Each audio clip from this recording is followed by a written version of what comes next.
Nasubukan mo na bang magluto ng chicken estofado? Yung tipong nadudurog ng saging na saba sa sobrang lambot nito. Tara, samahan mo ako. Dahil sa video ito, magluluto tayo na chicken estofado. Tara, simulan na natin ating pagluluto. Ang gagawin natin dito ay nagpainit tayo ng kawali. At nang uminit na, nilagyan na natin to ng mantika. Painit na yung mantika at nang uminit na mantika, ilagay na natin yung ating bawang at sibuyas. Magsimulan na nga tayo mag-isa sa parte ito. Palabasin natin yung aroma ng ating bawang at sibuyas at kapag lumambot na ito at lumabas na aroma, ilagay na natin itong ating hiniwang manok. Isang buong manok ang ating ginagamit dito.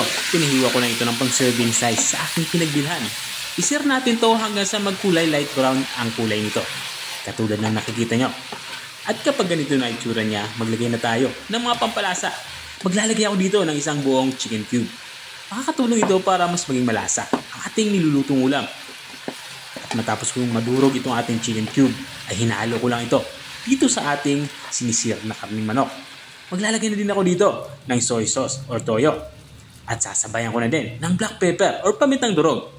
At para sa ating aromatics, naglagay ako dito ng dahon ng laurel. At maglalagay na din ako dito ng saging na saba. Dahil ang gusto natin ma-achieve dito ay madurog itong ating saging na saba. Kaya isasabay na natin ito sa ating pagpapakulo at pagpapalambot dito sa ating karning manok. Nilagyan ko na ito ng tubig at nitong ating suka. At huwag na natin itong haluin para hindi maglasang hilaw yung ating suka.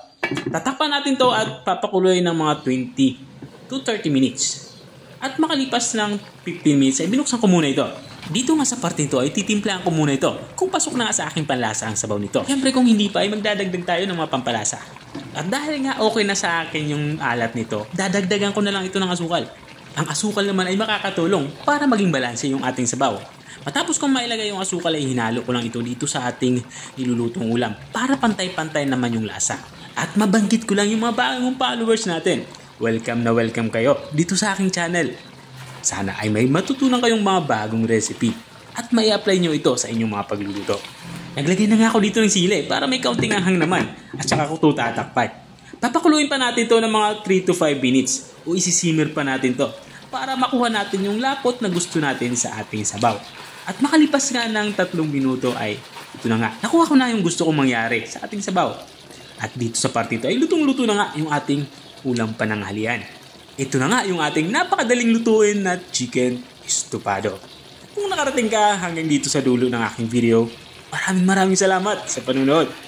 At kung nagustuhan mo naman yung bago nating recipe ibinahagi, pwede mo naman ito i-share. O siya, hanggang dito na lang ako. Kita-kita ulit sa mga susunod kong mga videos. Paalam! Bye-bye!